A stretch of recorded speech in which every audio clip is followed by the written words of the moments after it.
Hello hello everyone, welcome back to my YouTube channel. I am CA Siddhant Gandhi और आज मैं CA final AFM का 1.5 days का detail strategy video लेके आ गया हूं। और इवन मैंने ट्रेंड एनालिसिस किया है हर एक चैप्टर का कि हर अटेम्प्ट में ये चैप्टर्स कितने मार्क्स के पूछे गए और आपको किस तरीके से पढ़ना है। तो let's begin with today's video. देखो, मैंने खुद ने एएफएम के अंदर 82 मार्क्स स्कोर किए थे, तो आप ये स्ट्रेटेजी पे फॉलो कर सकते हो और ट्रस्ट भी कर सकते हो। और एएफएम को लेकर टेंशन लेने की जरूरत नहीं है, सिद्धांत है, संभाल लेगा। तो लेट्स बिगिन। देखो, जब आप एफआर के एग्जाम देकर आओगे तो आपको सबसे पहले तो ज्यादा स्ट्रेस नहीं लेना है कि सिलेबस कैसे कवर होगा, क्या होगा। आपको पहले बेसिक बेसिक चैप्टर्स उठाने स्टार्ट करने हैं। आते ही सबसे पहले तो आपने फॉरेक्स या डेरिवेटिव्स इतने बड़े चैप्टर्स नहीं उठाने। अगर पहले ही ऐसे चैप्टर्स ले लोगे तो पहले ही डिमोटिवेटेड आप फील करोगे और अच्छे से पढ़ नहीं पाओगे। तो पहले इजी चैप्टर्स उठाओ, जैसे कि सिक्योरिटी वैल्यूएशंस हो गया, मर्जर्स हो गया और म्यूचुअल फंड्स हो गए। ये चैप्टर्स ज्यादा स्कोरिंग है और कंपैरेटिवली छोटे हैं, और ये सारे एकदम स्टार्टिंग के चैप्टर्स है, तो सबका बहुत अच्छे से कंफर्ट रहता है इसके ऊपर। तो आप पहले ये 3 चैप्टर्स खत्म करते हो एफआर के एग्जाम वाले दिन। देखो, जब आप नेक्स्ट डे सुबह उठोगे ना, तो आप सीधा फॉरेक्स या डेरिवेटिव्स मत उठाना, थोड़े कंपैरेटिवली और ज्यादा इजी चैप्टर उठाना, जैसे पोर्टफोलियो मैनेजमेंट हो गया या बिजनेस वैल्यूएशन हो गया। तो इससे क्या होगा कि आपको वापस आप एक स्टडी के फ्लो में आ जाओगे। और पोर्टफोलियो मैनेजमेंट क्या है, बेसिकली आपको सारे फॉर्मूलाज पता होनी चाहिए। तो एक बार वो चैप्टर स्टार्ट करने से पहले सारे फॉर्मूलाज गो थ्रू कर लेना, और फिर वो चैप्टर स्टार्ट करना, तो कंपेरेटिवली आपको और ज्यादा इजी वे में हो जाएगा। फिर नेक्स्ट बिजनेस वैल्यूएशन ले लेना। फिर जब आपकी ये दोनों चैप्टर्स हो जाए, फिर आप डेरिवेटिव्स की तरफ मूव करना। और ज्यादा टाइम अलोकेट मत करना, फटाफट ट्राई करना कि आप सारे चैप्टर्स कंप्लीट कर पाओ, क्योंकि टाइम आपके पास बहुत ज्यादा कम रहेगा और आपको सारी चीजें कवर करनी रहेगी। तो आप मोस्टली एलडीआर सम्स ही देखना और एक या दो सम ही सॉल्व करना। सारे सम्स देखने जाओगे, सारे सम सॉल्व करने जाओगे, तो आप एएफएम कंप्लीट नहीं कर पाएंगे। तो मैं ये सजेस्ट करूंगा, आप एलडीआर सम्स देखो, इंपॉर्टेंट सम्स देखो और नेक्स्ट चैप्टर की तरफ मूव करो। एग्जाम में सब कुछ याद आएगा अगर आपने पहले से अच्छे से पढ़ा होगा तो। ठीक है। एक एक बार आपका ये तीनों चैप्टर्स हो गए ना, फिर आप थियरी चैप्टर्स की तरफ मूव करना। मैं सजेस्ट करूंगा, पहले जैसे 4 थियरी की मेन चैप्टर्स है, 2 या 3 ट्राई करना कि आप यहाँ पे कवर कर लो इसी दिन। 12 to 16 मार्क की थियरी आने ही वाले एग्जाम के अंदर। आईसीआई रिवर्स लेवल सम्स पूछ लेगा या कुछ एडजस्टमेंट ऊपर नीचे कर देगा, लेकिन जो थियरी होगी वो डायरेक्ट स्ट्रेट फॉरवर्ड आएगी। तो थियरी बहुत ज्यादा स्कोरिंग है, इसको अच्छे से प्लीज करना। एक बार आपकी थियरी हो गई, फिर आप रिस्क मैनेजमेंट हो गया, इंटरनेशनल फाइनेंशियल मैनेजमेंट हो गया, इंटरेस्ट रेट रिस्क मैनेजमेंट हो गया, आप इस तरीके से चैप्टर छोटे छोटे उठाना। तो क्या है, ये जो तीनों चैप्टर है, 1.5 घंटे के अंदर मैक्स अप ट्राई करना, कवर कर लेना। आप इससे ज्यादा टाइम एलोकेट करोगे तो क्या होगा कि बाकी की चीज आपकी रह जाएगी। मैं सजेस्ट करूंगा 1.5 घंटे के अंदर ये तीनों चैप्टर्स कवर कर लेना, बहुत छोटे छोटे हैं, एकदम आराम से 1.5 घंटे के अंदर कवर हो सकते हैं। फिर आप लास्ट में फॉरेक्स उठा देना। देखो, फॉरेक्स बहुत ज्यादा इंपॉर्टेंट चैप्टर है, हर अटेम्प्ट में पूछा गया और फॉरेक्स का वेटेज भी बहुत ज्यादा है। तो मैं क्या सजेस्ट करता हूँ, अगर आपका फॉरेक्स पे अच्छे से कंफर्ट नहीं है तो कुछ नहीं, तो आप मॉड्यूल्स के सारे सम्स देख के चले जाना। और मतलब जो स्टार्टिंग के जो टेस्ट नॉलेज की 20 एग्जाम है वो तो बहुत अच्छे से करनी ही है। और कहीं ना कहीं मुझे ऐसा लगता है कि जो स्टार्टिंग के इलस्ट्रेशन है फॉरेक्स चैप्टर के अंदर, वो कई टाइम से पूछे नहीं गए। तो कहीं ना कहीं उसमें से भी पूछा है, उसके भी कई ज्यादा चांसेस है। तो ये वाली चीज एकदम अच्छे से कर लेना फॉरेक्स के अंदर। फिर ये दिन तो होगा। अब नेक्स्ट डे जब एग्जाम वाला दिन है, सुबह उठ के आप एडवांस कैपिटल बजटिंग उठा लेना, ट्राई करना 1 घंटे के अंदर, मैक्स टू मैक्स 1.5 घंटे के अंदर अब ये चैप्टर खत्म कर देना। इससे ज्यादा टाइम दोगे तो बाकी की चीजें आप अच्छे से और नहीं कर पाएंगे। फिर ये जो आपके जो रिमेनिंग थियरी चैप्टर्स बच गए, अगर आपने यहाँ पे जैसे 4 थियरी चैप्टर्स है, यहाँ पे आपने 2 ही कवर की या 3 कवर किए, तो बाकी का जो बच गए वो यहाँ पे आप कवर कर लेना थियरी चैप्टर्स। और बाकी जो आपने एक दिन पहले थियरी पढ़ी थी उसको भी एक बार वापस रिवाइज कर देना, क्योंकि देखो थियरी हर कोई नहीं पढ़ता, सारे लोग एग्जाम वाले दिन के लिए छोड़ते हैं। तो आप जितना ज्यादा थियरी पढ़ेंगे उतने अच्छे से आप एग्जाम में भी रिकॉल कर पाएंगे। तो मैं सजेस्ट करूंगा थियरी वापस एक बार पढ़ लेना।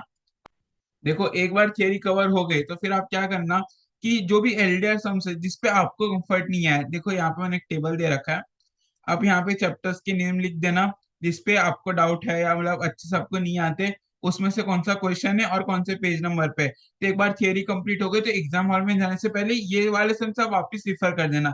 इससे होगा क्या कि अगर मान लो वो सम्स एग्जाम में आ जाते हैं तो आप अच्छे से रिकॉल कर पाएंगे और अच्छे से लिख पाएंगे। तो एक बार इसको वापस देख लेना। और एक बार ये एलडीआर सम्स देख के हो गए, तो अब तक की जितनी भी फॉर्मूलाज है एफएम के अंदर, उसको बहुत अच्छे से पढ़ लेना, अच्छे से रिकॉल कर लेना, ताकि एग्जाम में ऐसा ना हो जाए कि आपको सम पता है बट आपको ये नहीं पता कि उसके फॉर्मूला क्या है, या फॉर्मूला गलत लिख के आएगा और आपका सम पूरा गलत हो गया। तो एक बार एग्जाम हॉल में जाने से पहले सिर्फ फॉर्मूला ही देखना, और कोई सम्स और कोई चीज मत देखना। फॉर्मूला अगर आपको आती रही, आप एएफएम का पेपर आराम से सॉल्व कर दोगे। तो ये हो गई कि आपको कैसे पढ़ना है 1.5 दिन के अंदर। अब आते हैं कि कुछ एग्जाम की लास्ट में टिप्स है जो मैं पर्सनली बताना चाहूंगा। देखो, जब आप रिवीजन करने बैठोगे हो सकता है कि कोई चीज आपको याद ना आए। रिवीजन वीडियोस देखना और आगे बढ़ना, ज्यादा पैनिक मत करना। देखो, आप जो भी चैप्टर लोगे उसको वन गो में कंप्लीट करना। जैसे आप सिक्योरिटी वैल्यूएशन ले रहे हो, आप ऐसा मत करना कि आप आधा आज कर रहे हो आधा कल कर रहे हो बाकी का पार्ट फिर कभी कर रहे हो। वन गो में कंप्लीट करना, वरना आप हर चैप्टर में से कुछ कुछ छोड़ते जाओगे तो फिर वो रह ही जाएगा। तो उससे बेटर है वन गो में एट अ सिंगल स्ट्रेच उसको कंप्लीट कर देना। ठीक है। हर क्वेश्चन ऊपर ऊपर से देख लेना। हर एक सम अच्छे से करने जाओगे तो सिलेबस कंप्लीट नहीं होगा। ठीक है। और आंसर कैसे स्टार्ट करना है इसको भी अच्छे से याद कर लेना। ऐसा ना हो जाए कि फाइनल पार्ट पता है, सेकंड स्टेप पता है, लेकिन फर्स्ट स्टेप कैसे स्टार्ट करना है वही ना पता हो। ठीक है। और जब एग्जाम हॉल में पहले 15 मिनट मिले, पहले पता कर लेना कि कौन सा क्वेश्चन ऑप्शन में छोड़ना है, और फटाफट रफ में जो आप पहला आंसर लिखने वाले उसको रफ पेपर में फटाफट सॉल्व कर देना, ताकि जो मेन फर्स्ट क्वेश्चन है उसको आप 20 से 25 मिनट के अंदर सॉल्व कर लो, ताकि आप और टाइम बाकी की चीजों पे एग्जाम हॉल में दे पाए। अब तो अब ट्रेंड एनालिसिस पे आते हैं। देखो, ये जो म्यूचुअल फंड वाला चैप्टर है वो नहीं नहीं तो 6 से 17 मार्क का हर अटेम्प्ट में पूछा गया। देखो, सितंबर 25 में 17 मार्क्स का सिर्फ म्यूचुअल फंड से पूछा गया था। अब म्यूचुअल फंड इतना छोटा चैप्टर है, बहुत लोग क्या करते हैं उसको लास्ट में देखेंगे करके उस पर अच्छे से कंफर्ट ही नहीं रखते। सब लोग क्या करते हैं, फॉरेक्स डेरिवेटिव ऐसे चैप्टर्स के पीछे भागते हैं। लेकिन जो स्मॉल चैप्टर्स है, छोटे चैप्टर्स है, उस पर अपना कंफर्ट रखो कि अगर बड़े चैप्टर से कुछ डिफिकल्ट आ गया और आपको नहीं भी आए तो छोटे चैप्टर्स में आप आराम से स्कोर कर पाएंगे। फिर पोर्टफोलियो मैनेजमेंट देखो, मई 24 नवंबर 24 में 20 से 22 मार्क का पूछा गया है। नोटा सितंबर 25 में 12 मार्क्स का आया है, लेकिन हो सकता है कि नेक्स्ट अटेम्प्ट के अंदर वापस इस चैप्टर का वेटेज बढ़ जाए। तो म्यूचुअल फंड हो गया या पोर्टफोलियो मैनेजमेंट होगा, ये दोनों चैप्टर्स बहुत अच्छे से करना। इसलिए मैंने आपको जब स्ट्रेटेजी बताई थी तो मैंने फर्स्ट डे पे आपको म्यूचुअल फंड्स करा दिए थे जिसका वेटेज बहुत ज्यादा है, और अगले दिन सुबह जब आप फ्रेश रहेंगे तो मैंने आपको पोर्टफोलियो मैनेजमेंट बोला था। इससे क्या होगा कि जो हाई वेटेज वाले जो चैप्टर्स उस पे आपको बहुत अच्छा कंफर्ट आ जाएगा। ठीक है। वेटेज ये भी बहुत इंपॉर्टेंट चैप्टर है वेटेज वाला। देखो, क्योंकि मई 24 में 12 मार्क, फिर नवंबर 24 में 20 मार्क, फिर 13 मार्क और 10 मार्क इस तरीके से पूछा गया। इसलिए मैंने आपको अगले दिन ही थर्ड चैप्टर ही मैंने आपको डेरिवेटिव करने बोल दिया था। इससे क्या होगा कि जो हाई वेटेज वाले टॉपिक्स आपके रह नहीं जाएंगे। ठीक है।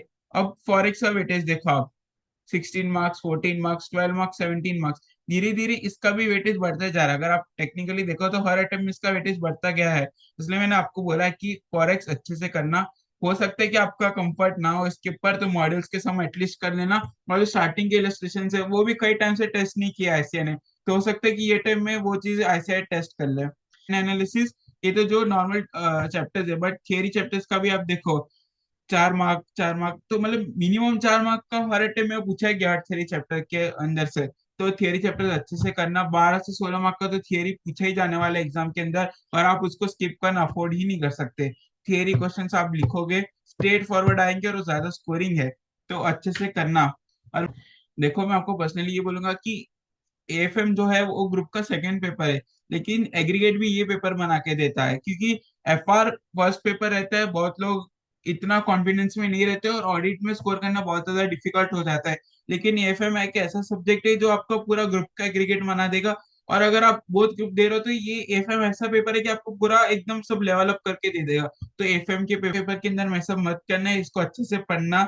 जो जो मैंने स्ट्रेटेजी बताई है जिस हिसाब से मैंने बताया कि ये टॉपिक्स आप पहले कवर करने से क्या होगा कि आप मार्क्स भी अच्छे से एग्रीगेट कर पाएंगे। हाई वेटेज टॉपिक्स आपके मिस आउट नहीं हो जाएंगे। इसलिए मैंने थियरी जो भी है उसका मैंने बीच में रखा है कि आप थियरी को लास्ट में ना रखो, वरना क्या होगा, आप लास्ट में रखोगे आपको कोई सिलेबस रह जाएगा तो आप थियरी ऊपर ऊपर से पढ़ लोगे और आप उस पर अच्छे से कंफर्ट नहीं रख पाएंगे। तो जो जिस तरीके से मैंने बताया उसी तरीके से पढ़ना।